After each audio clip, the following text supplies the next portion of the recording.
I'm Travis Bader, and this is the Silvercore Podcast. Join me as I discuss matters related to hunting, fishing, and outdoor pursuits with the people and businesses that comprise the community.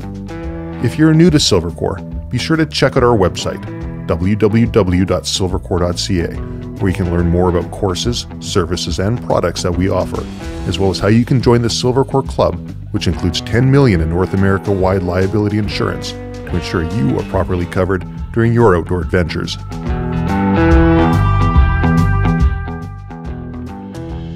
So today I'm sitting down with Matt Mendel, who is a connoisseur of watches, knives, firearms, and just so happens to be the general manager and partner in Wanstalls, a premium firearms retailer in Maple Ridge, British Columbia.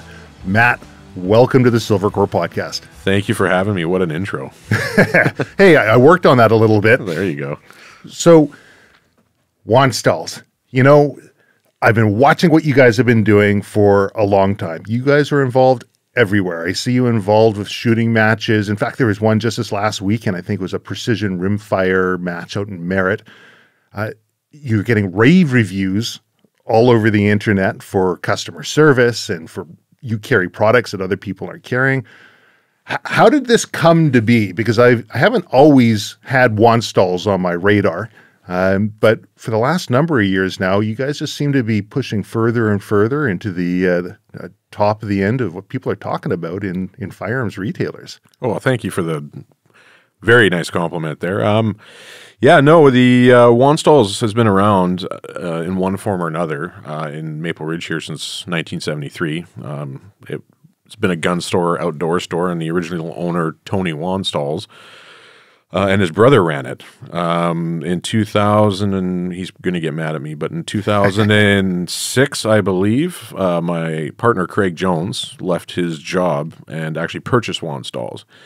So Wanstalls was like a kind of a sleepy town gun shop at that time. It was, you know, they had like a few rifles in stock, and you'd go in for your hunting season and say, I need a box of 30-06, and he would be like, no problem, I'll order it, and it'll be here in 2 weeks, you know, one box of Federal Blue Box or whatever it was. Yeah. And when Craig, my partner, took it over, Craig is a hardcore gun guy. Like, he loves firearms of all different types, and he built the business into an actual true gun shop that stocked the coolest stuff that, you know, we could really get our hands on. Totally. Yeah. So 06, how old would have you been at that point? In 2006, I just graduated high school, and I started my first job at a gun store somewhere else. So when did you get involved with Wanstalls? In 2013, I was working for Canada Ammo at the time. Yeah. And they ended up approaching me they knew me through Canada Ammo, and offered me a job. So it was kind of more in the direction I wanted to be in, where it was the product I was really excited to be selling and, you know, bringing in was more so what they were doing. So over I went. So you just went from an employee to partner. I did, yeah. Yeah, I started at the bottom, the worst, like the absolute bottom of the bottom. They originally brought me on to do get their social media going. Okay. Because you're young and you're hip. Yeah, I was young and hip. Apparently, my now wife probably taught me more than I knew. But yeah, they brought me on, and I was kind of just like a floater to start. Like, they were just like, yeah, post some stuff on social media. I had this like. It was essentially like a bar stool with another bar stool, and that was like my desk with my laptop on it. And I would do like over in the corner of the gunsmithing room, just like a little internet troll doing posts and stuff like that. So did you find that really helped propel Wanstalls, the social media side? Yeah, social media, when we first started it was a slow burn getting it started. Yeah. But once it took off, it was like, it's now probably one of the biggest parts of our business beyond anything as far as advertising. Really? Yeah, and getting the product and getting everything out to customers is definitely our Instagram and Facebook are our two biggest assets. See, I'm wondering if, because I get asked all the time from people saying, I love firearms. I want to make this my business. I looked over and I saw so-and-so doing a business and I think I could do it, but a little bit different. So I'm in my own new niche market. And sitting down with you and looking at the success that you and Wanstalls have had over the years, I'm wondering if this can be a little bit of a how-to for people or an insight into the firearms industry. Like, how does somebody go from being an employee to being an owner? And I mean, I'm looking at your watch there. I mean, it's you've got a nice watch. Clearly an aficionado here. There is a path in place. How did you move your way through that? Yeah. So I've been in retail in one way or another since I was about 12. My parents owned a bookstore. And slave labor goes along with your family owning any sort of business, I suppose. So I was always working there, stocking stuff out and helping customers and stuff. And then when I graduated high school, I knew that college wasn't for me. I was done with people telling me what to do and how to do it. So I went straight into the workforce. My dad has been selling cars for over 40 years, and he was like, you can be successful like me, son. Come sell cars. And like now, 13, 14 years later, it was terrible advice. I don't know what father wants a son to go sling used cars on a lot. But anyways, that's where I went. Yeah. And it was all well and good for a little while. But, I slowly came to the realization there that I do love sales, but I don't like pressuring people into sales. And like, I want to sell somebody something they want, not something they need. Like that's like my car broke down, I have to buy another car, right? Like, that's not an awesome experience for anyone, Totally. So I just knew that my time there was limited, and I didn't know what I wanted to do, but I knew that was not it. In the meantime, I got my pal while I was working there. I've been obsessed with guns since I was a little kid. Cap guns, pellet guns, all the stuff. Sure. All of us loved. Sure. Goes bang. Yeah. Yeah. And that was my real first kind of hobby I ever had. I was, at that point, I think I was turning my 20s. And I was just like, I was just enthralled with everything about guns. And it wasn't just the fact they were guns and guns are cool. Like, watching all the action movies growing up, it was the mechanical aspect of them. It was just something I picked up on, that I could take any gun apart and put it back together, and it still worked. Not like the watches, right? Yeah, exactly. Or like an iPhone or like anything, right? Like it was just one of those things that clicked for me, and I just became absolutely obsessed with firearms and owning as many as I could get and trying them all out, and everything from milsurps to modern stuff, hunting rifles, 22s, like anything I could get my hands on. So I ended up actually leaving the car sale thing, and I was just kind of chilling at home, my dad's basement, like, yeah, this is awesome. This is the life. And then my girlfriend and now wife, Brittany, she's like, you got to probably get something going here. And then I was like, well, I can't, I'm a typical young guy, I'm not going to work for the man. Like, I'm not, I had to follow my dream, right? But the reality of the fact is, you're not going to be top dog out of the box. I started trying to open my own business, doing outdoors and knife stuff, like, packs and gear and stuff like that. And I slowly came to the realization that like I had a lot to learn, and that's very humbling in your 20s, right? Totally. Like well, how old were you when you started that? I was right around 20 years old. So young. Super young. Yeah. Right? So like, at a point where it's okay for you to fail and regroup and try again. And yeah. So the business, I just quickly realized that if you don't know the right people and you don't have connections, and I'm not saying like connections as far as like other people in the industry, I'm talking about connections as in like people who don't want to rip you off when you want to build a website or anything like that, right? That quickly became apparent that I had a lot to learn about proper business dealings, and that was that. So I went and got a part-time job at the local gun store out in Port Coquitlam there at the time. It was Blue Line Solutions. And yeah, I just started there, and I was like, now I'm working the gun industry. And the reality of the fact is the only reason why I even got a job there, I was like, I want a discount on guns because I'm buying so many, right? Like, I'm like, I don't even care if I get a paycheck, really. I just Got the discount. Yeah, I wanted a discount. So, I started there, and that was a really interesting learning experience because I'd worked retail, so basic stuff like working the tills and shop maintenance and stuff like that. That's easy. It was more so the government aspect of it and the firearms aspect and being safe as far as who you're handing guns to and all that kind of stuff. And so we started there, and that was I worked there part-time for a bit. Learned a lot, both business-wise and firearms-wise, and then decided to part ways with Blue Line. Yeah. Did learn there.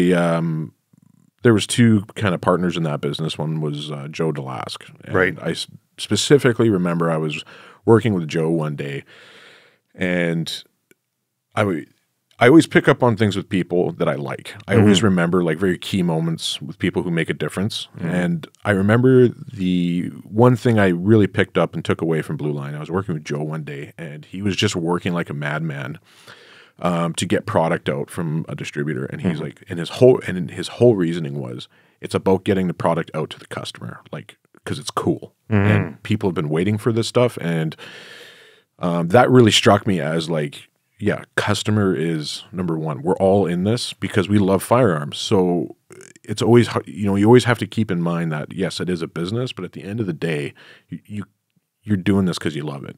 So I always remember that with Joe, that his work ethic really inspired me to be like, customer first, customer number one, worry about everything, make sure after the fact, make sure the customer's serviced and very happy. So, I've got a Joe story if you want to hear it. Yeah, for sure, man. So back before Silvercore training happened, I had Silvercore Gunworks, and it was my thought that I would be doing gunsmithing for every Joe Blow who comes through, and the ultimate dream. The ultimate dream, right? That's every kid wants to grow up to be a gunsmith. And I was loving it. I was learning a lot because every person who came with a different firearm and a different issue or different problem. And being young, I think it was 18, 19 when I started that, everyone's expecting a discount or a deal, and everybody wants to pay. Yeah, and they all want to pay you in like freezer burnt meat from 5-year-old. Here's a 6-pack of beer and a totally. Yeah. So, anyways, it was fun, learning a lot. And one of the things I got into was refinishing, and I was doing bluing and parkerizing and manganese and zinc phosphating, and I was having an issue getting some chemicals across the border. So I thought, well, how hard can this be? And I went to a lab, and I got a qualitative and quantitative analysis of a batch of chemicals, and I tried to reverse engineer it myself. And there is a fellow who brought in a firearm that he wanted to have parkerized, and so I prepped the metal, got everything as it ought to be, and I made up my own solution based off of the essential reverse engineered list here. And I used a test piece first, and it came out looking pretty good, right?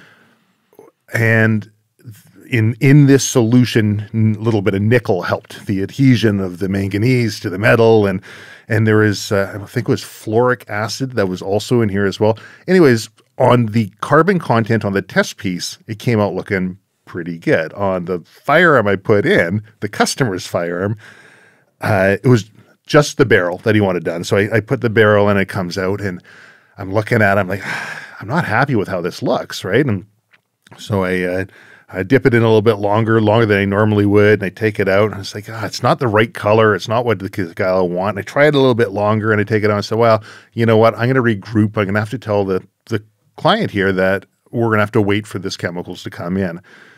And I took the barrel, and I went to thread it into the receiver, and the thing slid in and out of the receiver. The chemical composition that I'd put together was strong enough to have eaten the metal to such a point. Like, you look at it and it looked fine, but you didn't realize that everything had shrunk so much. And like, that was, as a person working on firearms, I think anyone who says they don't make mistakes is lying to you. Literally impossible. But the people who are really good know how to fix their mistakes, right? Exactly. And that was the first mistake I wasn't able to fix. And so I went to Joe because I said, look, I had this issue. I'm going to have to, do you have any spare barrels around? I'm going to have a go at it again. And he looked around. He says, yeah, actually, I got this quality barrel. It's a spare. You can have it. Take it. It's yours, right? And in fact, it's not chambered in the right caliber, but here's a chamber reamer. I'll lend it to you. You bring it back without any dings or nicks. Not a problem. No charge, right? So I was able to get the customer up and running.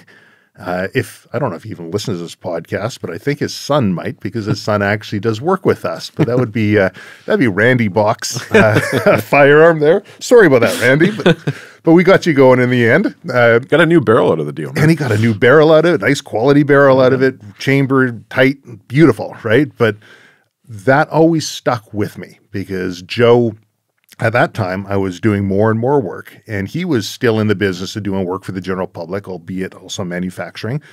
And to a degree, I could have been viewed as competition. For sure. But instead, he says, not a problem, Travis. Come on in. Let me help you out. Mm-hmm. So that always stuck with me about Joe. Joe's salt of the earth, man. I love that guy. He is, yeah. Sorry to interrupt you there. No worries at all, man. So where did that take you next? Yeah, so after that, we left Blue Line there, and I was on Canadian Gun Nuts. I'd taken a job as a concierge at apartment buildings downtown, and like no one wants that job, man. That's the worst bloody job ever. Just a bunch of whiny rich people just complaining about everything. Anyways, so I needed to get out of there. It was a good fill-in job while I had to pay my bills. And then Canada Ammo posted on Canadian Gun Nuts that they were looking for someone. Yeah. And I was like, yeah, man. I was like, I got to work in the gun industry. This job working midnight sucks. So went submitted my resume to Canada Ammo. Got a job there. I started there as just a shipper. Like just no responsibility other than stuff in box out the door.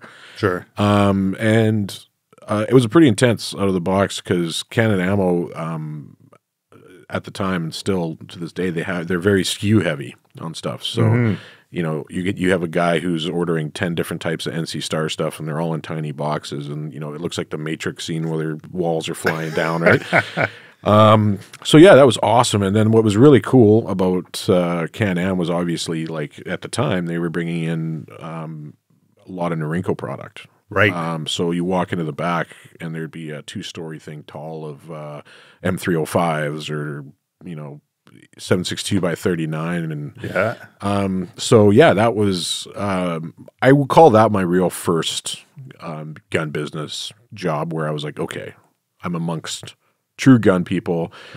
Chris at Canada Ammo he's awesome. He's awesome, and he's like a true gun guy. Like he's actually probably more of a gun guy than anyone I've ever met. That dude goes down rabbit holes I didn't even know existed with guns. Oh, I still call him up from time to time to pick his brain. Yeah, and man, he's a sharp cookie. Yeah, he's awesome. So at that time it was lots of Norinco, and I just remember at some point they said, hey, you mind like taking care of the warehouse as well, just making sure it's clean and stuff. So then there I was essentially in like the Indiana Jones, looking for the guns arc. And yeah, exactly. Yeah. Like it was awesome. And then, one day, like, a 53-foot container just crammed, jam packed full of guns would show up, but it'd be, all M305s and you'd have to hand bomb the whole thing. And it like, for example, replace that with anything else like oranges or cardboard boxes. Worst job on earth. Yeah. A lot of work. M305s. Awesome job. Like best just job a ever. Smell. Right? Yeah, exactly. And like knowing that like this just came directly from the place that made it to you. Yeah. And it's just cool stuff, man. Yeah. Like it's rad. So I worked there for a good while, and then I kind of got up to I took over dealer sales for them as well. So I was doing all their dealer sales for a while, and a gentleman there named Paul really took me under his wing and really explained to me the finer points of not just business and like organization and all that kind of stuff, but also how to deal with people on a good level. Like again, reinforcing that thing that Joe, that I picked up off Joe, which is like customer, customer, customer. Like these are all your cohorts. You're all gun nuts. You're all, you know, having a good time, right? So yeah, and I learned a ton there, both mechanically with firearms, because I would be working on, you know, some warranty stuff or whatever, the shipping aspect of it, you know, shipping routes and who to call and all that kind of stuff. Organization, because boy, howdy, did that, you know, you had to have that place organized or you would know where nothing was. Yeah, they got a lot of volume. It's unbelievable. Yeah. And then, yeah, so I just learned, that's where I really cut my teeth as far as the gun industry. But yeah, and at that point, we were just sitting there one day, and Wanstalls posted an ad and said, hey, like, you know, we need somebody to come in and fill in. And just for shits and giggles, because I was a longtime customer of Wanstalls. Yeah. I just said, hey, you know, at the time I was like, hey, it's Matt, blah, blah, blah. You know, jokingly said, yeah, how much does it pay? And they said, they responded back with, come meet us tonight. Really? Yeah, at the Billy Miner Pub, which is our bunker of solitude there. So yeah, I was like, okay. So it wasn't really like, I wasn't even looking for a job. I was just curious. And so I met them there, and I immediately knew that I was like, yeah, these are my guys. You know, Craig specifically, immediately treated me like family. Nice. And he knew me from buying there, but like, yeah, just like it was the right vibe for me I was like, yeah, these guys are cool. And so anyways, we had some beers. They made me an offer, and I was just like, oh my God. I was like, I can't. I just got my first apartment with my wife, everything. And I was just like, I just started paying my bills properly. Like I can't like bounce off another job. You know what I mean? Because it's once you're somewhere and you feel secure, then you kind of. That's a trap, though, isn't it? It is a trap, right? And then, you know, I was still young enough at the time where I was like, you know, like, yeah, you know, like, let's go, let's do this, right? Yeah. So I went home that night, granted after a couple beer, and told my wife, I was like, yeah, Wanstalls made me this like rad offer, and I think I'm going to take it. And she's like, no, you're not taking it. She's like, we just got this apartment. She's like, we're sitting on lawn chairs. Like, you know what I mean? And then I was just I totally like, know what you mean. and then I was like, oh, okay. And then she kind of talked me out of it that night.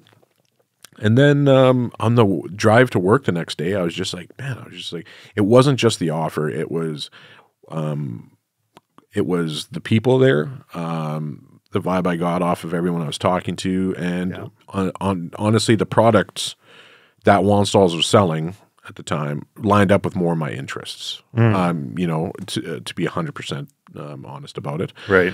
So I just thought about it. I was like, man, it'd be really cool to get other stuff discounted that I'm more into, you know what I mean? Like, you know, and have a wider selection, not as deep. Like I didn't need 1,500 M305s, right? There's only so many greasy M305s you can handle before you go home and you're soaked in Cosmoline every day. So yeah, I just, on my way there, I just decided essentially that I was good to go. And then had a quick conversation, and yeah, I started the next week. At Wanstalls in my little hovel of a corner. So zero business training aside from the school of hard knocks. Yeah. So learning as you go. Yep. What were some of the biggest challenges that you'd found, at least to that point anyways? Because when you started at Wanstalls, you're basically strictly doing social media, or did you start as a partner? No, I definitely didn't start as a partner. It took me almost 10 years to become a partner there. Right. Yeah, no, I mean, the biggest thing is ego when you're that age. I mean, even now, I mean, I'm only 33. Like, you always got to check your ego at the door, because all that's ever going to do is make it take longer to figure out the answer to whatever you're trying to, you know, achieve, whatever you're trying to accomplish. So that was a big one. And two, just learning how to deal with different people and different personality types. Anyone who knows me, anyone who's met me, I'm so blunt and honest, and probably to my own, probably not when I shouldn't be, I still am. I'm very upfront and honest, and I don't have a very good filter. But that can play to your benefit too, though. It can, and it does, right? But I feel like only in certain positions it does. Maybe as a manager, as an owner, I feel like, yeah, that's how you get information across, is curt and short and simple. But also a lot of people don't respond well. Like everyone responds to different types of things, right? Like somebody can take that as you being upset with them or something like that. So it's always just that's something I struggle with to this day is understanding different personality types. And I read as many books as I can and to try and be as understanding as I can. But the dickhead in me just well, I don't even know if it's dickhead. It's at least when a person is blunt and curt, you know where you stand with them. Exactly. And there's no mincing of words, right? Right. Like if I say do A, there's no you confusing it with B. Right. Right. And that's how I kind of look at it. So yeah. And also too, the industry is an interesting industry. And the industry is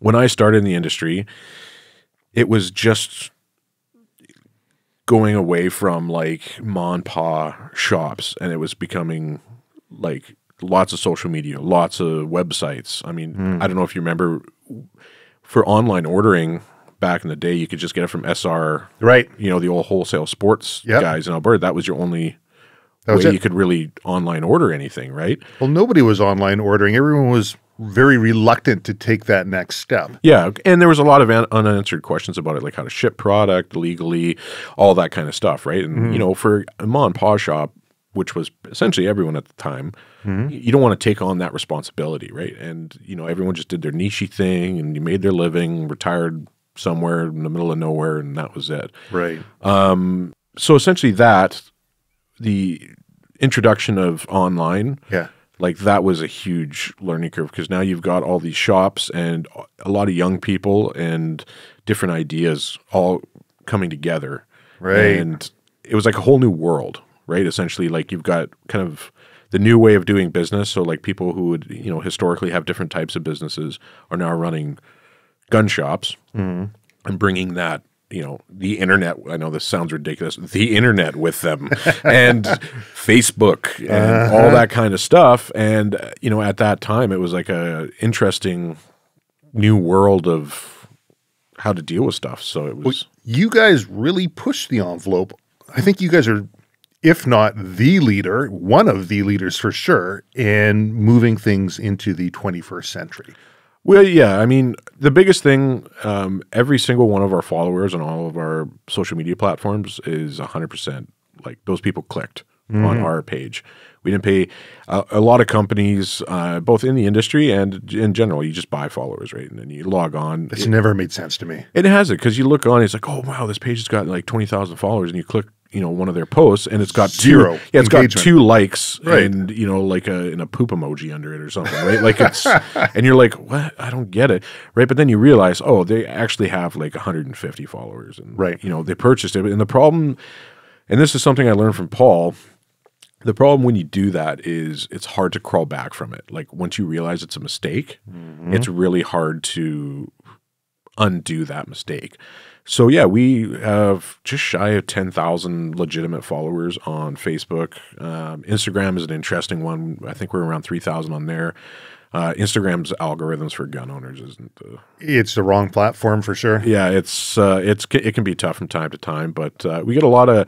What I do like about it is we get a lot of feedback directly from our customers, not through some weird platform. Like I straight up get messages from people asking me questions, and they get direct answers as often as possible. I mean, it's tough to filter through hundreds of messages a day, but is that what you're getting?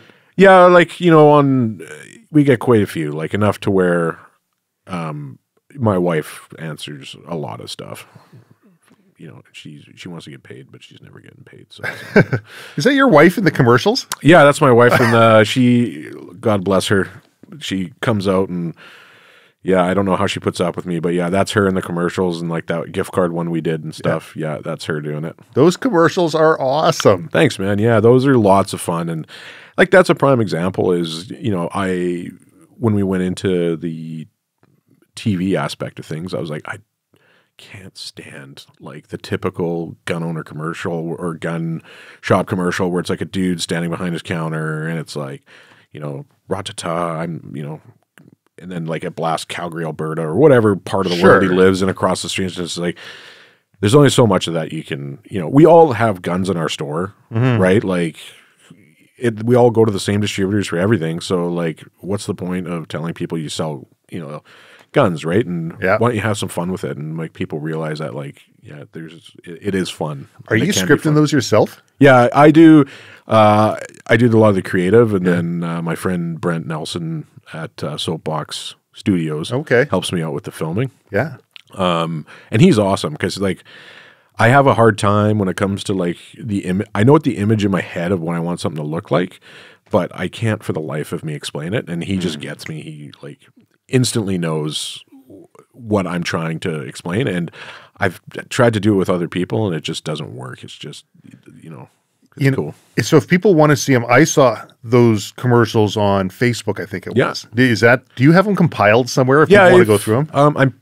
We have them on our YouTube page. We had a YouTube page years ago. I tried to start a YouTube account for the store and it just turned into like this super cringy, like, I realized at that time how much goes into editing and, all that kind of stuff. And I thought like, oh, you just throw a camera up and, add some whiz bang to it and there you go. But it's a lot of work even, in here in the podcast studio. I'm just like, all these buttons and stuff, no idea how this works. It's a learning curve for sure. Yeah. So like I kind of deleted everything off our old YouTube page. And then we just essentially put all of our commercials on our YouTube page. Okay. Facebook, we throw them on Instagram as well, and obviously, they're on Wild TV. That's our main place where those go. But yeah, are you seeing? How are you measuring the engagement off of those? Honestly, so this is a classic thing when it comes to advertising, and old school guys always say like, oh, you invest $1,000, you need to get $3,000 out of it, and that means and it's like you can't in today's world, it's impossible to quantify that, right? Like, what are they going to come in with a prize of a Cracker Jack box, and then that you're like, come on, like you can't do that. What you do is essentially you listen to people when you're talking to them, and they say, man, I saw your commercials. They're really awesome or whatever. Like, I love what you guys are doing. And that's how you gauge your feedback off of it, right? And our commercials, they do great for us. And, honestly, I like being creative and it's a creative outlet for me. Yeah. And I'm just curious to when Wild TV is just going to say, hey, man, we can't air this one. Like, there's too many fart jokes in it or something like that. So, well, the thing about your commercials is that people want to share them. They want to show them to other people because they're genuinely hilarious. Yeah. The favorite one I did is actually not even a commercial, is the liberal gun owner one. I don't know if you saw that. No, I don't think I've seen that one. All right. Well, I won't spoil it for you, but there's 2 flamethrowers in it. And it's we didn't even we just did that for a fun one for social media. And like that was just an example. Like I was just like, we got to do this video, man, because it's going to be hilarious. So yeah, that one's one of my favorites for sure. Collier Noir. Yeah. Okay, so he's got the 7 types of people that you see at a gun range. Yeah. Hilarious. Does a wicked job with that. Yeah. You guys going to do something like that? Yeah, we could for sure. 7 types of people you see coming into your gun store. Yeah. That'd be a fun one actually. Yeah, that'd be cool. Maybe not in voting season. But yeah, maybe I'm saying because it's all anti-Trudeau stuff right now. But maybe we'll wait till after, and we can have a different kind of crowd of people coming back in. Give it a few weeks. Yeah, exactly. Fingers crossed. Have you found that the crowd of people that you have coming in has substantially changed since? Well, I don't know, about a year and a half ago. Yeah, for sure. It's been crazy as far as that goes. Like Yeah, I've had like everything. Like, so when the whatever the COVID first started there, I can't believe the types of people I had coming in. And I mean that as in like people I've never expected to see in a gun store. I had a mommy walking group come in with their babies in strollers. And they were like, I have my pal. I've never used it before, but blah, blah, blah. Here we go. And I'm like, what is happening right now? Is there still something happening I'm not aware of? But yeah, it's been crazy. Like the types of people we've been having coming in and like from different backgrounds and everything. It's awesome. Seeing people want to get educated about firearms and actually taking an active interest in them. And then, once you become a firearms owner, because it's so tied to politics, right? You really start paying attention to what's going on out there because it's part of your life. It affects you directly, right? Like policies and stuff like that. So it's not just about owning guns. I feel like having your gun license really opens up your thought processes to, other stuff that's going on in the world. When COVID hit, my mother-in-law, who is the last person who should ever have a firearm, says, Trav, I'm really thinking I should get myself a firearm. Can you tell me what I got to do here? And I saw that was probably the aha moment for me when I really saw the shift in people, because that's one person who's always had a very negative view of firearms to all of a sudden thinking, I'm scared and things are changing and maybe I should be a little more proactive about my own personal protection and self-defense. And that's the faux pas to talk about in Canada. In the States, it's something that people talk about. There are sections in the criminal code that do permit for it and all the rest, but it's something that in the firearms community, nobody wants to talk about. Yeah, for sure. I mean, it's faux pas, and I think it's more so depending on who's in power. But it's funny to see, and I don't mean this in a negative way, but as soon as you realize that something serious can happen, and that help might not be a phone call away, every hardcore anti-gun this and anti-gun that, they're lining up to buy guns, and like that's okay, and I don't mind that. It's great. The more that are out there, the harder they are to take away. But it's interesting that that's what it takes for people to open up their mindset. You know what I mean? To do that. Whereas for me, a gun to me is not this, glowing sphere of, hot energy or anything like that. It's just, it's a tool. You hunt with it, you shoot it. It is what it is. If it's unloaded, it ain't going to do anything. So it's interesting in the past year and a half, the types of people we've been seeing. And what's really cool is them coming into the store and them realizing that it's not like the movies. We're some crotchety old gun store where, we don't want to help people and stuff like that. We do take an interest in, I call it our customer success in, firearm ownership. So cool. Yeah, man. Well, with the operating a firearms business is so heavily regulated. It's a weird thing because it's so tightly controlled in some ways and so unbelievably gray in other ways. Yeah, I think you know a lot about that. But yeah, I do know a lot about that. It's insane, man. And that's what's really frustrating is that a lot of people like I'll just throw it out there, like the ban that happened a year ago with the OIC, right?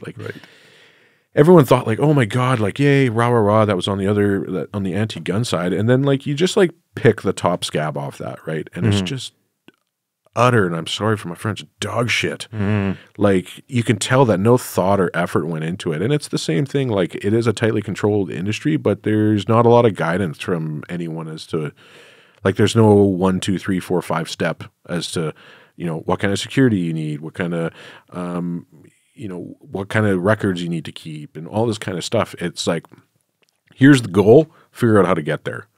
And that can be really frustrating in general, but it can also be very detrimental to new businesses opening up and people who, and the other thing too, province to province, as depending on who's doing inspections and all this kind of stuff, the rules are different. You can have 1 year, everything's great.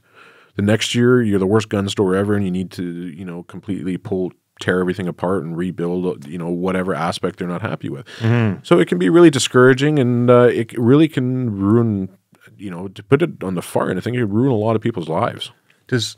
So it really can, and I agree with that. And when it comes down to the ambiguity and the grayness of it, you can, just as a general firearms owner, people know you can call up, you can talk to one representative on one day and get one answer, and you can get a completely different answer on the next day. And or just bloody checking a PAL. Right. Validity. You get 3 different answers or 3 different phone calls.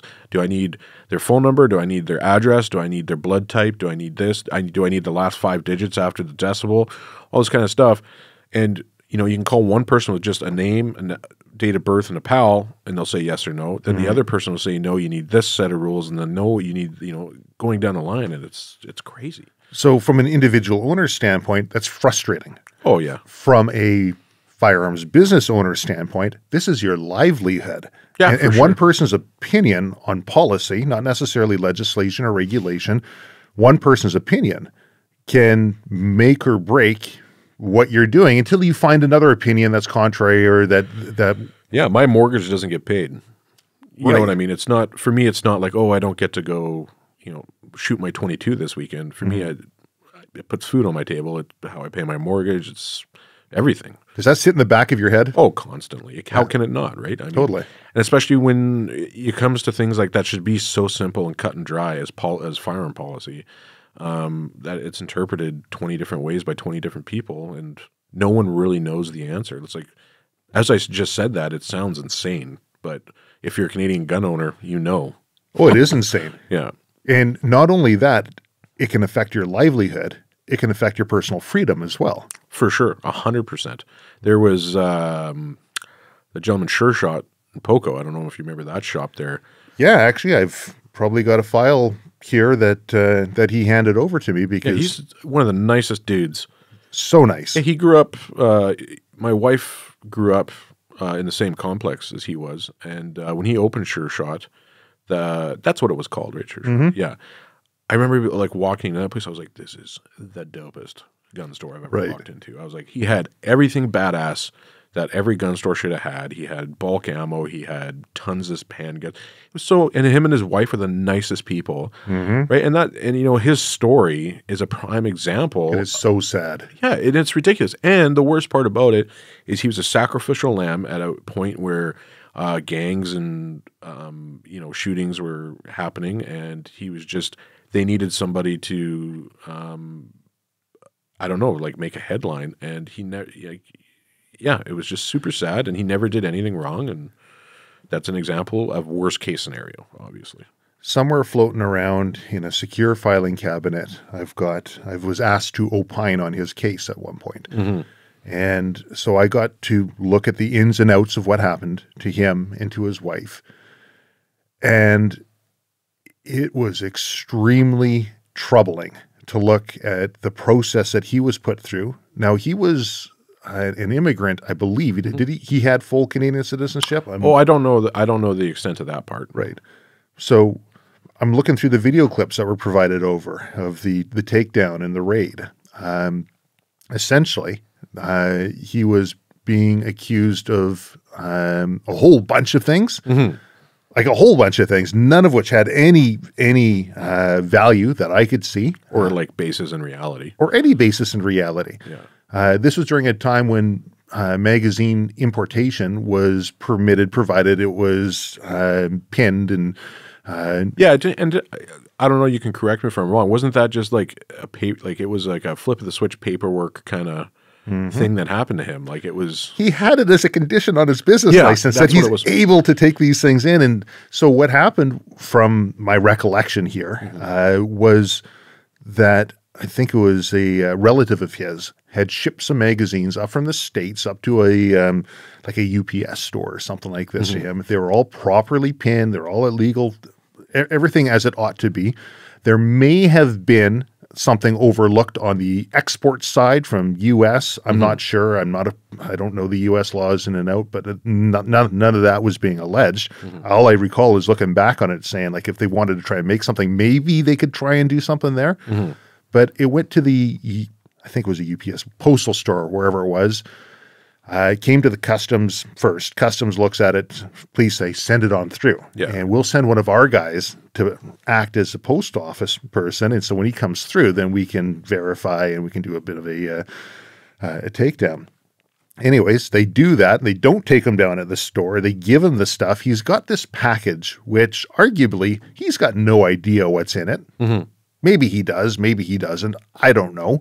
And they take him down at the front of his store, saying that he's now importing magazines. Well, that was a valid business condition that he had on his license. They then lock him up. I believe they detained his wife for a bit. They went to his house. Yeah, they raided his house, and they're like, he's got a sawed-off shotgun. And then they had it on the front page of the paper, and it was just like a regular and armor-piercing ammunition. Oh, God. Right? Yeah. All of these things, none of which is illegal. None of the points that he did. And the Crown Counsel that was involved, I happen to know that Crown Counsel. and I've had numerous conversations with him,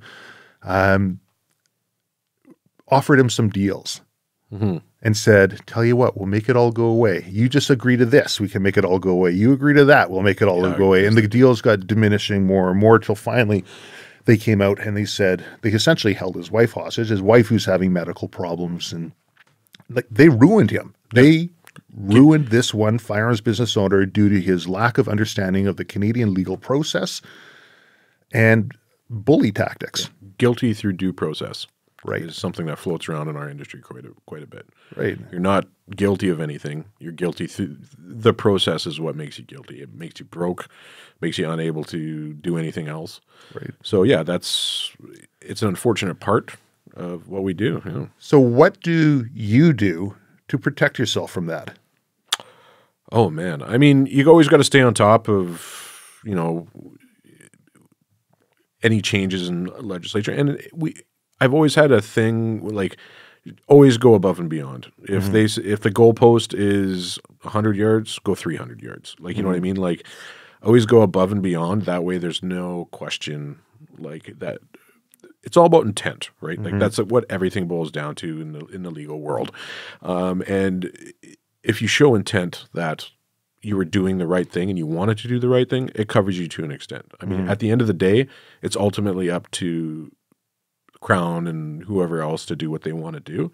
But it's always about covering your ass and just doing as much as you possibly can. Does that alienate the client base? Because you're going to have client base who are like, this is a bare minimum that you have to meet, and why are you going above?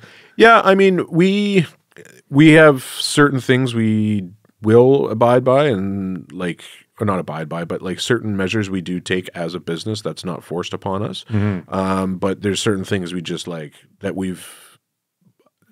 have been requested of us that we just flat out won't do. And like a big one's obviously non-restricted stuff like that. It's not required. It's none of our business. You know, move on. It's not like I know some companies do record non-restricted stuff. But yeah, I mean, it's all about the ebb and flow of what works for your company and what you're, you know, and what you're essentially what you're willing to die on the cross on is what it boils down to, right? Like something you know is either right or wrong, and you go down that route, and our customers are always covered. So there's never a case where we're going to take advantage of our customers in any sort of fashion whatsoever. Totally. Yeah, we do what we can on our end, and Jesus take the wheel and the rest of it. Yeah. Well, you know, dying on the cross with some of these things are sometimes you look at it and you might have your own personal political feelings on something, but then you have to take into account the repercussions of what those feelings will have for you, your wife. Do you have kids? No kids. Not yet. And your coworkers and those who work with you. And you have to start trying to juggle all of that. I mean, it's not for the faint of heart. Oh, it's definitely not. To get into business. There's a reason why my solitude spot is a bar. It is not for the faint of heart to get into a firearms business. Oh, definitely not. But if you follow your heart, like what you're talking about, what advice would you give to somebody who says, look, I really want to get into this? Like for me personally, I tell my kids, if you want to get into a firearms business, that's up to you. You're on your own though. Yeah. I mean, it's not something that I'm going to support because there are easier ways to generate a living, but it might not necessarily align with what your passions are. Yeah, for sure. I mean, I learned pretty quick on that, you know, my mother died when I was very young, or when I was young. So I knew that I did not want to live a life like in some mundane box filing paperwork. I knew that that's a risk I was willing to take. But as far as like somebody wanting to get into it, always find somebody who's smarter than you and just learn as much as you can from them and be humble about what you thought the answer was versus what reality is. And be able to accept that. And like a prime example is like, it's hard, like getting approvals and licensing and, you know, the inspections and everything to open up a business. And, you know, you have to jump through the hoops and it's expensive. And it is what it is. But at the end of the day, if firearms is your passion, then, I mean, who cares? I mean, it is what it is. You're either doing it or you're not. And Right. The strong will get through it, and the guys who weren't meant to do it, they'll be doing something else, right? They'll find an excuse, like it was a recession or exactly. It was COVID. Exactly right. There's always an excuse not to do what you really want in life, and I'm very lucky. And don't get me wrong, like I will say I worked my way through it, or worked my way to where I'm at. But it is possible to do. You just got to grind it out, and if you really love what you're doing, then it never really feels like work. You know what I mean? Even on like the worst days ever, like we always say it in the shop, like still better than filing paperwork. Like even if you're having the worst day, it's like, yeah, man, it's still better than a mundane job where you're not passionate about what you're doing, and from the scariness side of operating a firearms business where the election happening next week? Yeah. It could when this one comes out, the election happening probably that day. Yeah. Could change everything for you. Yeah, for sure can. How would you I've always looked at it as, if they outlaw firearms, maybe only the businesses have firearms. There's still a business model in place. There's always something that you can jump to. If they say, hey, you can only use indoor ranges, okay, set up an indoor range. Hey, these guns are illegal, great, get it on the business license, work within the framework, and then there's always a business model regardless of how things work, but it does get harder and harder. How would you pivot, essentially? Oh, yeah, we actually...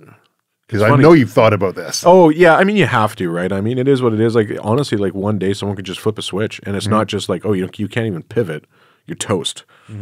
So, we'll talk about it in two breaths there. I mean, the first one, they flip the switch, guns are gone, like overnight. Like, hand them in, jackbooted thugs knocking on your door, all that fun stuff. Right. The crew of guys I have, between my partners, Craig and Marco, and the guys who work for me, like, they're my family. And whatever I'm doing, they're coming with me, whether it's another business venture or whatever. I'm making sure that my guys are coming with me because they're what makes the shop. I mean, we can do as much as we can ordering and stuff like that. At the end of the day, like, I can't run the shop by myself. Craig can't run the shop. Marco can't run the shop. You got to have a solid group of guys with you. In regards to pivoting, I mean, you could pivot to outdoor stuff, like that's kind of our main, like that would be our thing, right? Like I'm a gear guy, I'm a gear nut. I love gear. Like I got this ridiculous backpack collection. Yeah. Like, I don't know what it is, man. I just buy backpack after backpack and, little, like just different stuff, right? Like I got this new Mystery Ranch one that came in with, that's like the wax canvas. Yeah. I just thought that was just like, that's it, man. That's so cool. The backpack forever, right? Before that was an Arc'teryx and all this kind of stuff and knives and that's other aspects of being gun owners, right? Like you're usually outdoors and we're doing something in regards to that and like making outdoors comfortable, like chairs and stuff like that and cookware. And so we'd probably do something like that. But honestly, like it would have to be like worst case scenario. Like guns are my thing. Yeah. Guns, I live, breathe, and die guns. So. I get a sense that you're kind of like me insofar as I'm extremely obstinate. I can be extremely strong-willed and pig-headed about things. And as I look at the gun path, there's always a way to make it work. Oh, yeah. But maybe taking a bit of a step back and saying, is there a better way that we can service the customers and service a client base, and as opposed to just trying to fight the current head on, can we ride this current in order to... Yeah, well, I mean, there's so many... This is the thing, and this has been in the past like 5 years. There's some amazing Canadian companies. This is the thing when I was... From the start of the business, I never understood why there weren't more Canadian companies building guns. Like from scratch, right? Because you don't, if it's non-restricted, then the FRT becomes an opinion, right? And stuff like that. And then, so you got these new companies like, Kodiak Defense. Yep. You've got Spectre Ballistics. Yeah. You've got Maple Ridge Armory. Yeah. And they're Ultimatum. Ultimatum. IBI. Yeah, IBI. PGW. You got KDEX. You got all these amazing companies, right? And then like the fastest response, to the change in the OIC ban, Maple Ridge Armory came out with the Renegade, which is the straight. Right, I'm like, that's what this industry needs. It needs people like that, so that companies like us have something to pivot to, some different product, right? And it's still a fantastic product. It's very well made. It has its purpose. It may look like an AR, but it's not. But it's super cool to go shoot a deer with it. Yeah. You're highlighting something that's just kind of clicking in the back of my head, because I couldn't agree more. You're 100% right. That is what our market needs. And we have had people like that who pivot quite quickly, and they will find, I don't want to say loopholes, because that's how some people will define, hey, you're just working a loophole. No, it says it's legal. So I'm making it based on the framework that you've provided. For sure. Joe Delask. Yeah. And he would do that over and over again. I mean, he's done it with the 22 megs for the... the Tough 22. Right. And he did it with like pump action ARs back in the day. And he did I remember those. Remember those? Rad, yeah. Yeah. And he, over and over again, he's doing these pivoting. But the one thing in that whole piece of the puzzle, which I find very difficult, is the amount of love that a company will feel when they do that pivot. Everyone says, hey, we love them, let's get behind them. And how quickly everybody runs away the second that things look a little bit scary. I have seen Joe drag through the mud on online forums for only doing things that are perfectly legal and that the firearms community wants. So the level of stick-to-itness and cooperation. That's a Canadian gun owner thing. Then that's, if there's one thing that just drives me nuts about Canadian gun owners, it's that exactly what you just described. We're our own worst enemy sometimes. And Why? I have no idea. You got a guy, like any company who's willing to, like for example, what Joe is doing. He's pushing the envelope of and taking people to task, essentially. The people that say, they say, oh, this is what, the pump action AR. Oh, no, that's not okay, because it's like, no, it is okay. And that's how, not just, that, but other innovations are made that way, right? Right.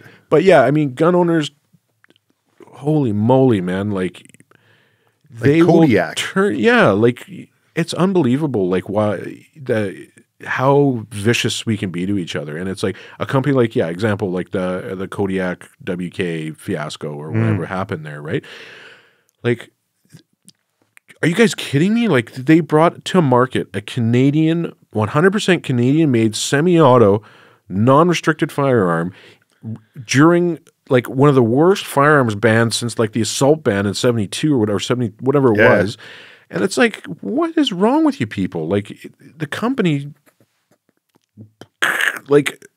reverse 5 years ago, and there wasn't a world where there'd be a sub $1,500 Canadian-made 223 that takes AR mags that's non-restricted. Right. It doesn't exist. Right.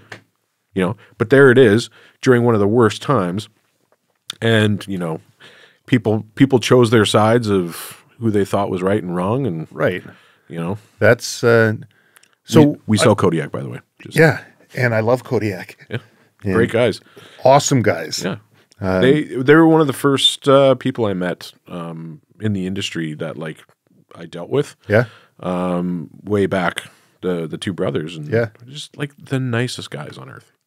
Funny story about them. Yeah. So their shop's right around the corner from us. I did not know that. No. Okay, so there was a guy in this building complex that we're in right now, and he would sleep upstairs in his shop. And he says, oh no, it's a caretaker suite, right? Even though I think actually this unit that we have here is one licensed one to be caretaker. Anyways, I digress. I get this blurry cell phone pictures from him, and he's sending me pictures because I guess the two brothers had rented a shop here, and they're unloading a big old van full of Russian military-looking crates and stuff. And he's sending me all these nervous pictures and saying, I'm going to contact the police. I'm going to contact this. And I'm like, just hold on. This isn't a Steven Seagal movie. Calm down. Exactly. Just hold on a little bit, right? Anyways, I think he actually did end up contacting somebody in all of this. And While he's trying to I contacted one of the firearms officers. I said, "Is there a new business here?" And he's like, "Nope, there isn't." And I was like, "Are you sure?"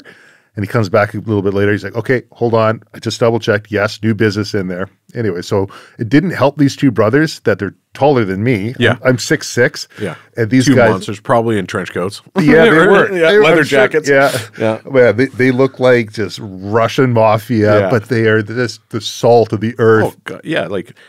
Yeah. Probably some of my favorite people. Yeah, agreed. Just awesome guys. Yeah. So again, why? Why do we eat our own from a gun owner standpoint, but even more from the business standpoint? Because the gun owners don't see all the drama that goes on by businesses. Once you reach a certain level in the firearms business industry, I think there's a general understanding and people realize we're in this together.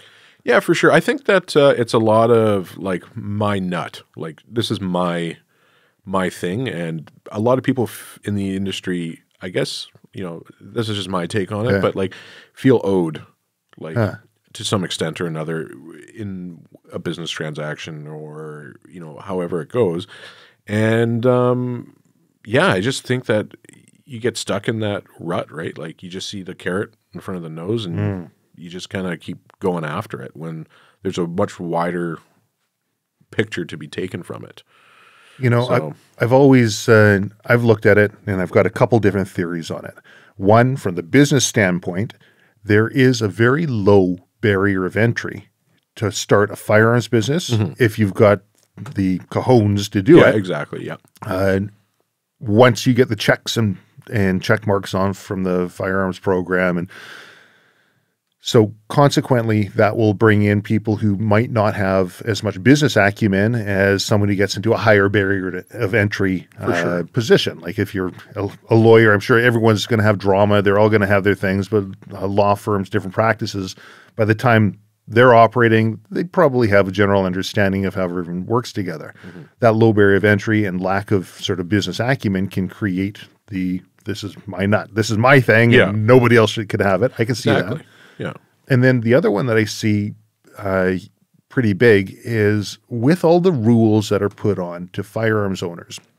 I think there's a level of wanting to have some sort of ownership or things within your own locus of control that firearms owners will start creating their own rules on top of the rules that are already there. This is where you see, like, they talk about range Nazis, or they talk about FUDs. Right, or FUDs, and everyone says, well, you can't have this, you can only do this, or whatever it might be, because, and I could be off base, maybe the listeners will have other ideas. I could see that too, like, if ARs didn't exist, no one would even care about my little 22 pump or whatever, Right. You know what I mean? We're like beaten dogs, right? Always cowering, always sort of hiding in the corners saying, well, I can't advertise like this because people will get mad, or I can't talk openly about the fact that I own firearms. And this is where one of the places where the Silvercore podcast is, I'm able to bring on people who have a passion for what they do and share that passion with others, because firearms, like you mentioned earlier, anybody listening to this already knows they're inanimate objects. Yeah. They're only as evil as the person who has it. Yes, a firearm in the hands of a person with ill intent is scary. Yeah. A firearm, but a person of ill intent is scary, period. Yeah, I've been doing this for over a decade, and the only time I've been hurt is stubbing my toe on a case of ammo. So. Yeah, done that. So I think with the OIC that came out, like, I'm sure given Wanstalls' demographic and business model, that must have hurt. Oh yeah, I mean, there's nobody who thinks, like, we love tactical stuff. Like that's kind of my thing. Like I love modern kind of style military firearms. That's what I enjoy the most. So yeah, like it was a big kick to the bits, but again, like, I don't know. It's hard. Like the OIC wasn't a surprise, right? Because the OIC was talked about months beforehand, and then it was like, oh, he's going to do it on when what's her name from New Zealand comes, and then it was going to be like this, that, and the other thing. I remember. So like, it's kind of like you kind of knew it was coming, but I mean, I didn't think it would be to the extent of, what it was. Like it was, Like it was crazy. And it was just like, again, that was what I had mentioned. Like you scratch the top off it. There's a coffee company in there and a website and, you know, whatever else that they put in there. But yeah, we were able, well, first off, we were in the middle of the pandemic, so stock was hard to get anyways. And two, like we saw it coming. We made our adjustments as far as inventory and stuff. And then, yeah, we were one of the lucky ones that didn't really get dinged too hard by it. We didn't have a lot of inventory left. So that was good for us. But yeah, it was lucky. Yeah, it was lucky. There was some businesses that got hit like super hard. Yes. And, like we're talking in the hundreds of thousands of dollars of inventories, if not millions. Just sitting there now. Yeah, well now it's all rusting and you know, you can't do anything with it. And like that was the classic that you can send them back to the States. No, you can't. You know, typical don't think anything through liberal government, you know, you just send them back down where they came from. You can't do that. You can't do that, man. But thanks for telling us we can. So yeah, like we were really lucky in that regard. So the whole thing is to keep an ear down to what's going on in the industry, and also like never assume a liberal government is not going to do the craziest shit you can imagine. Like, you know what I mean? Like, Well, you know it going into it. yeah, The best predictor of future performance is past performance. exactly. And every single time, there is the same common trend. And Yeah. I personally don't think they care one way or the other about firearms. It's got zero to do with the issue of firearms. It's to create opposition. Yeah, for right? sure. It's now conservatives like guns. We don't like guns. Rah, rah, rah. Conservatives are baby killers. Yeah, exactly. Yeah, exactly. Right. Stand, jump on your soapbox and do your thing. But, hopefully this go around, he's got enough going for him. That, So that was the OIC.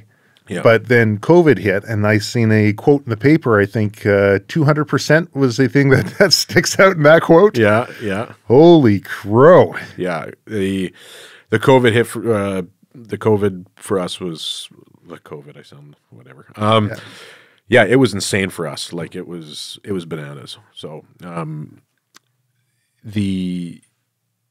when it first started, it was like our shelf was cleaned out in like every single gun I had, like guns that even sucked, that have nothing to do with anything other than a fun gun. Like everything was selling. All my ammo, I ran out of shotgun ammo like immediately. Anything 12 gauge was gone. Yeah, it was crazy, crazy. Are you seeing a second wave of that kind of happen? Yeah, With definitely. the election coming up? With the election coming up for sure, and then everyone's still, they don't know what's coming. We're going into fall here, and Delta variants this, Zulu variants that, whatever, right? Right. Like, who knows? But it's definitely interesting. I've never worked in the industry. I've worked in the industry for a very long time. I've never seen so many people who historically aren't gun owners coming in saying, "I need self-defense," and I'm just like, we're not allowed to say that. Right? Like it's crazy. And people are like, I don't care.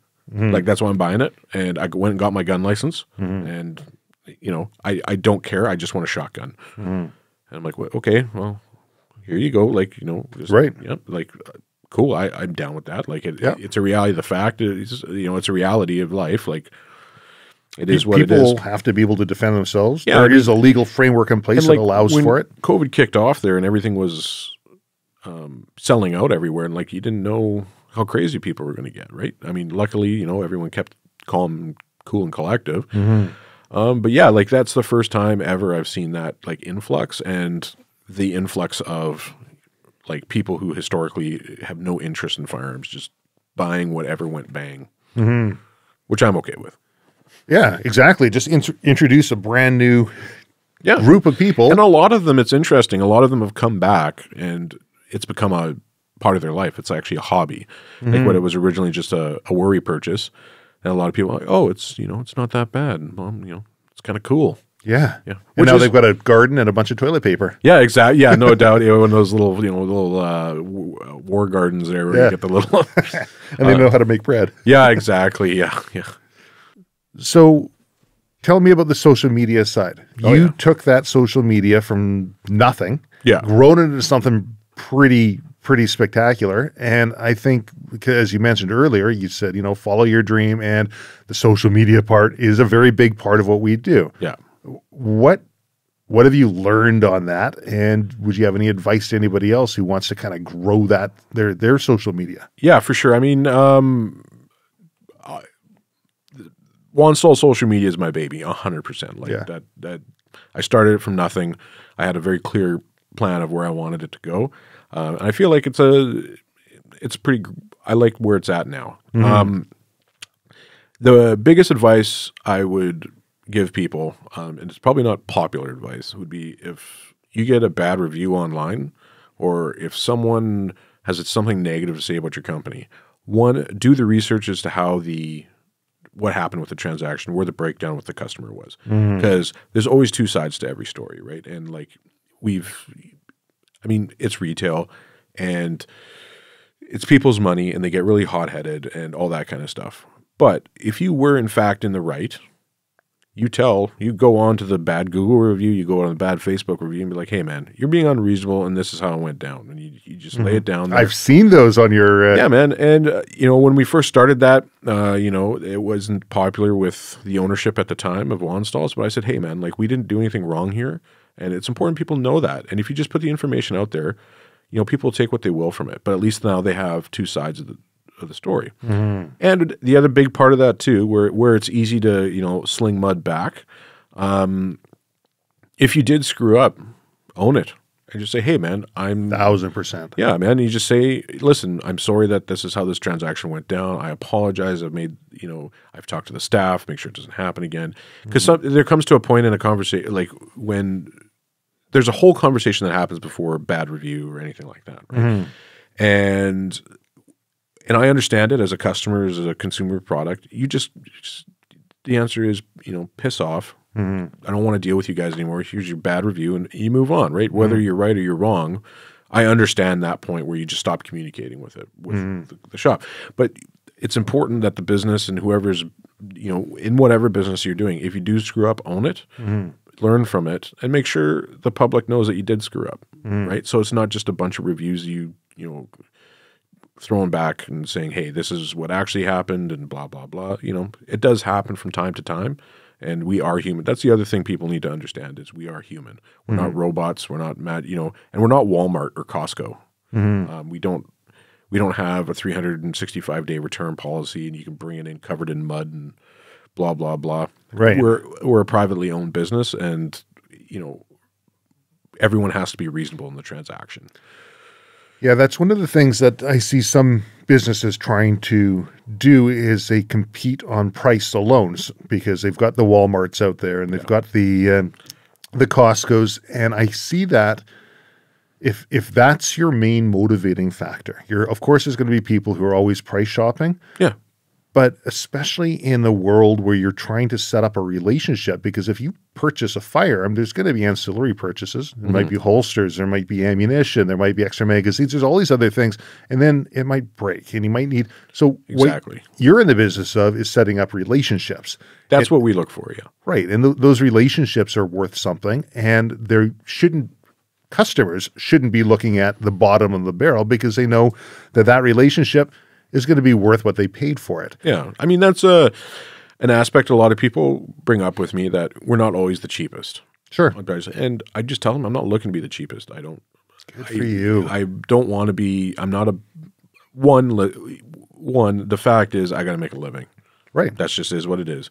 Two, classic line, you can – what is it? Speed, service, and quality. You can only pick two. Two, but not three. Exactly, right? And there are some shops in Canada, even in the gun industry, that it's all about price and that's it. And that's fine. And for some people, that's a very important part. And hey, man, I love saving a few bucks. But I'm the kind of guy is when I go somewhere, I build a relationship with the people that I buy from. And right. That's the aspect of it. A lot of the times if people ask me to price match, I can usually do something. But, I'll put it out here for everyone to hear. I'm not always the cheapest, and and that's intentional. It's not for any other reason. The service and the quality we try to give our customers requires it sometimes. Other times, you know what? Hey, people just assume we're more expensive, and we're not.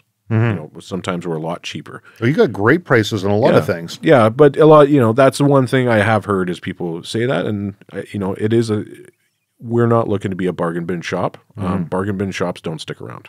That's just.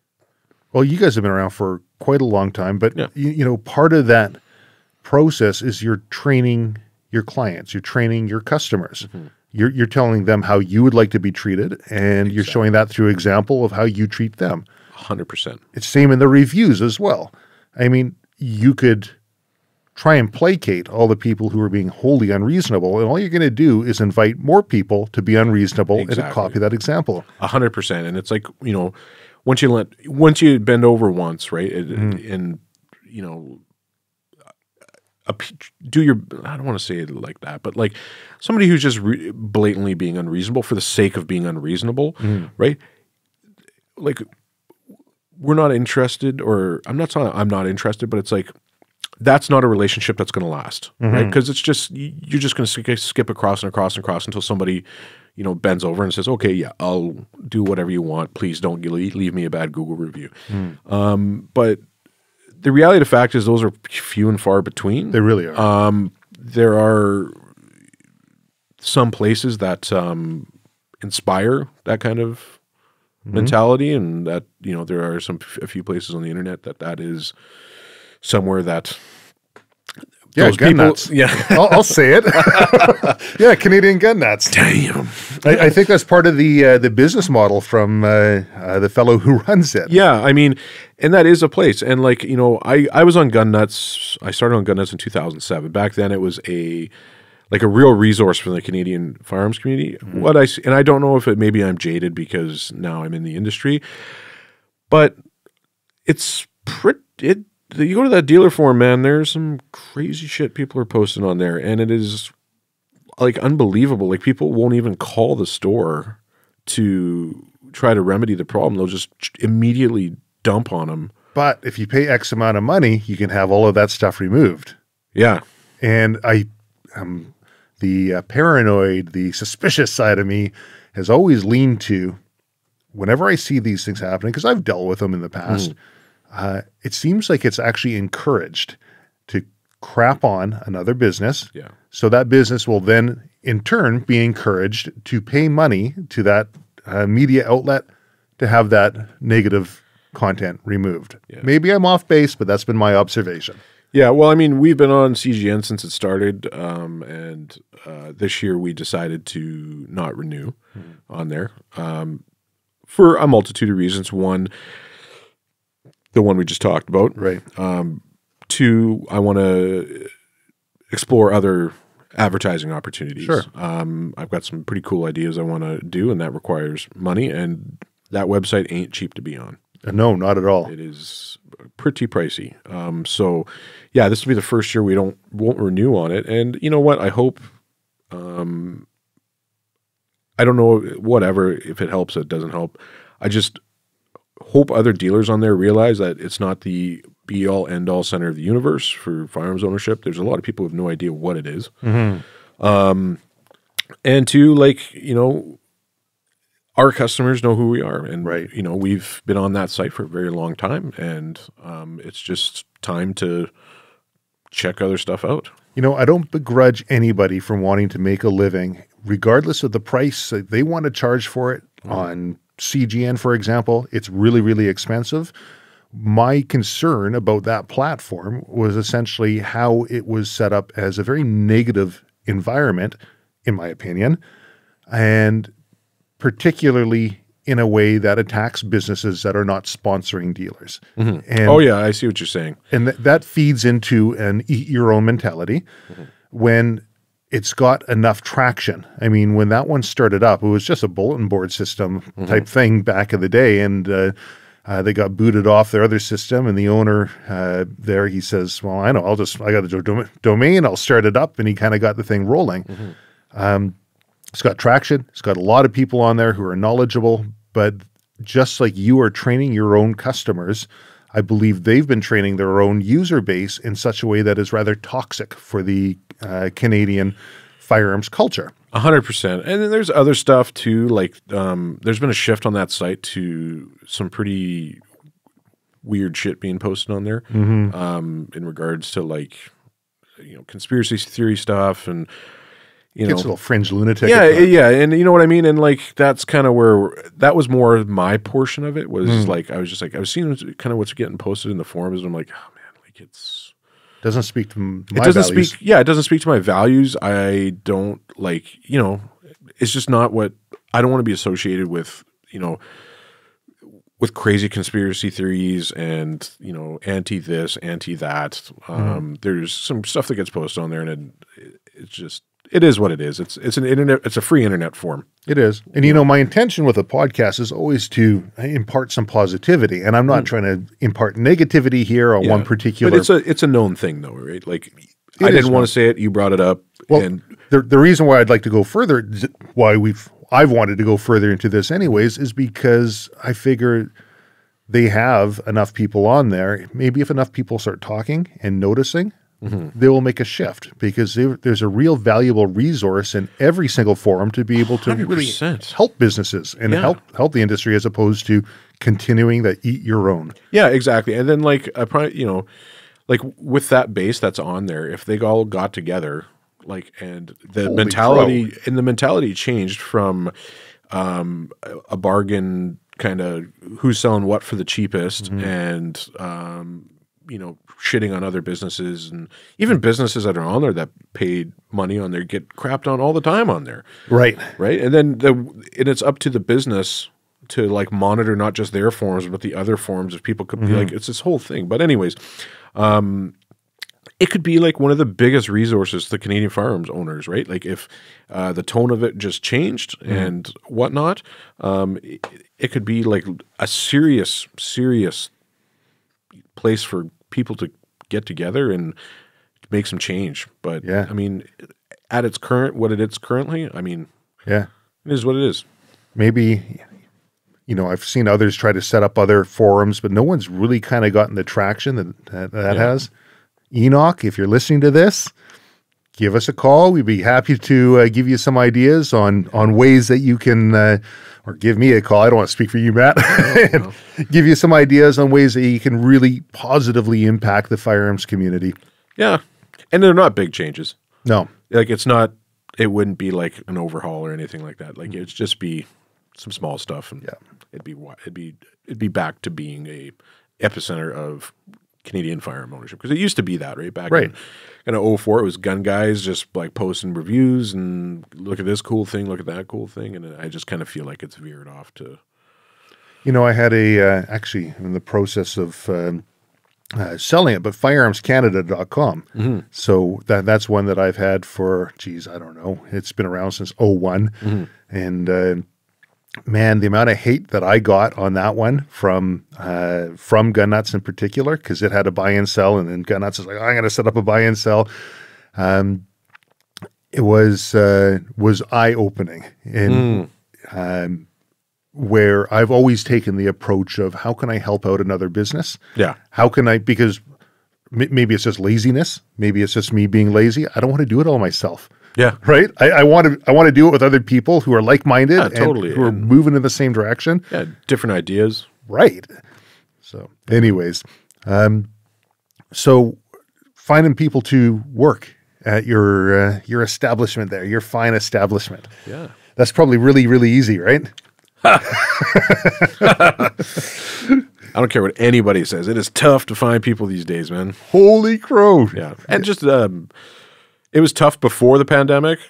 After the pandemic, it's just, it's super tough. Are people still being incentivized to basically not work, like when COVID first why hit? Would you, right? Like, and that's the thing is, so many people are unemployed and need to start working, but they have to start working at the bottom. But what's the point of working at the bottom and not getting paid as much as if you're unemployed?